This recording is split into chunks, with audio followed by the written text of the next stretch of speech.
आता आपण पाहूया 7.4 मधला third question.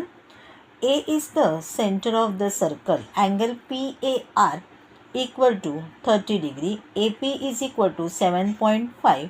Find the area of the segment PQR. इथे सुद्धा आपल्याला काय शोधायचं आहे, सेगमेंट शोधायचं आहे. म्हणजे आता आपल्याला सुरुवातीला काय करायला लागेल, सुरुवातीला आपला सेक्टर शोधायला लागेल, मग ट्रायंगलचा एरिया शोधायला लागेल, मग त्याला मायनस करायला लागेल आणि मग आपल्याला उत्तर मिळेल. तुम्ही दोन पद्धतीने सोडवू शकता. मी आता इथे डायरेक्ट जो आपला फॉर्म्युला आहे त्या पद्धतीने घेतलेला आहे. तुम्ही कसाही सोडवा.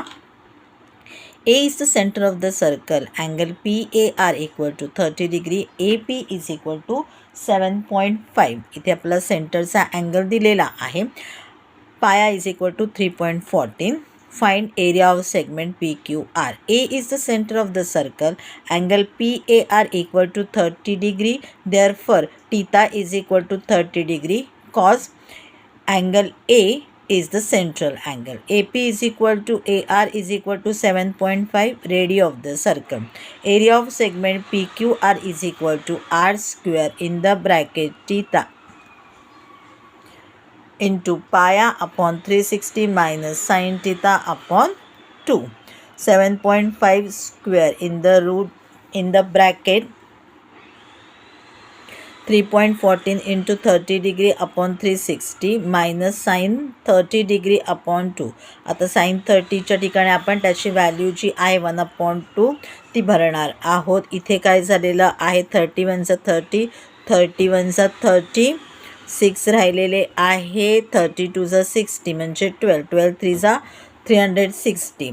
आन्सर आलेला आहे 3.14/12 मायनस 1/2/2.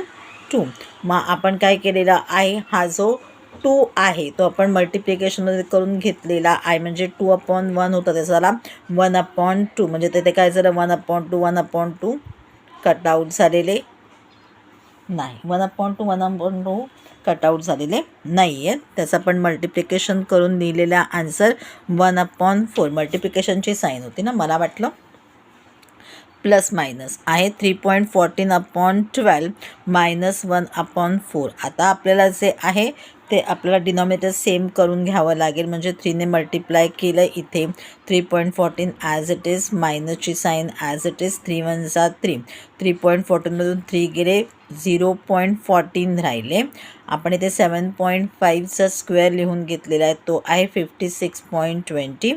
मल्टिप्लिकेशन करून घ्या. 56.25 इंटू 0.14 डिवायडेड बाय 12. आन्सर आलं आहे 7.8750 डिवायडेड बाय 12. म्हणजे मग आन्सर आपलं आलेलं आहे 0.65625 स्क्वेअर युनिट. आपलं सेंटीमीटर, मीटर, MM काही दिलेलं नाही, म्हणून इथे लिहिणार आहोत स्क्वेअर युनिट. म्हणून इथे आपण लिहिणार आहोत square unit. Therefore area of segment PQR is equal to 0.65625 square unit. आता आपण पाहणार आहोत 7.4 मधला fourth question. O is the center of the circle. PQ is a chord. Angle POQ is equal to 90 degree. म्हणजे सेंट्रलचा angle दिलेला आहे. Area of shaded region is 114 centimetre square. Find the radius of the circle. आपल्याला आता इथे सेगमेंटचा जो आहे त्याचा answer दिलेलं आहे आणि आपल्याला शोधून काढायला सांगितलेला आहे रेडियस. तर आता इथे मात्र आपल्याला सेगमेंटचा जो फॉर्म्युला तयार झालेला आहे एरिया ऑफ द सेगमेंटचा तोच वापरावा लागणार आहे, तोच आपल्याला लिहावा लागणार आहे, तेव्हाच आपल्याला उत्तर मिळणार आहे. त्याच्यामुळे इथे मात्र आपल्याला तोच फॉर्म्युला वापरायचा आहे, म्हणजे आपला तो फॉर्म्युला पाठ पाहिजे. आता इथे आपल्याला बनवता येणार नाही. तर बघूया, आपण लिहून घेऊया. Given O is the centre of the circle, PQ is a chord, angle POQ is equal to 90 degree.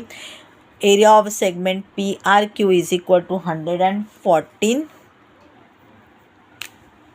Centimetre square. Pi is equal to 3.14. मी इथे सुद्धा लिहू शकता theta is equal to 90 degree. तसं मी सोल्युशनमध्ये लिहिलेलंच आहे. Find radius of the circle. Solution. O is the center of the circle. Angle POQ is equal to 90 degree. Therefore, theta is equal to 90 degree because cos angle O is the central angle. Area of segment PRQ is equal to R square in the bracket pi r theta upon 360 minus sin theta upon 2. Formula. किती आहे segment of PRQ किंवा area of segment PRQ 114 घेऊन घेतलं equal to R square 3.14 into 90 degree upon 360 minus sine theta upon 2. Sine 90 डिग्रीची value आहे 1 लिहून घेतलेली आहे. 91चा 90 94चा 360 3.14 अपॉन 4 मायनस 1 अपॉन 2. मग आता इथे 2 2 4 केला की माझं इथे डिनॉमिनेटर सेम होईल म्हणजे मला मायनस करता येईल. म्हणजे 2 1 2 3.14 मायनस 2 अपॉन 4 म्हणजे आन्सर आलं आहे 1.14 अपॉन 4. आता 1.14चे आहे ते हा साईडला आल्यानंतर उलटे होतील. मला असं करता येणार नाही म्हणून मी काय केलेलं आहे तर आधी उलटं करून घेतलं. मल्टिप्लिकेटिव्ह इन्व्हर्स लिहून घेतला इंटू 4 अपॉन 114 1.14 आणि मग 114चा मी कन्वर्जन इंटू फ्रॅक्शन करून घेतलं. 114 upon 100 equal to R square म्हणजे आता काय झालं 114 इंटू 4 इंटू 100 अपॉन 114 कारण ह्याचा पुन्हा परत आपल्याला मल्टिप्लिकेटिव्ह इन्व्हर्स करावं लागणार आहे. मग हा 114 कटआउट झाला. हारायला 4 इंटू 100 म्हणजे 400 equal to R square. Therefore 20 is equal to R म्हणजे आपला रेडियस आलेला आहे 20. पुढे काय त्यांनी दिलेलं आहे सेंटीमीटर दिलेलं आहे.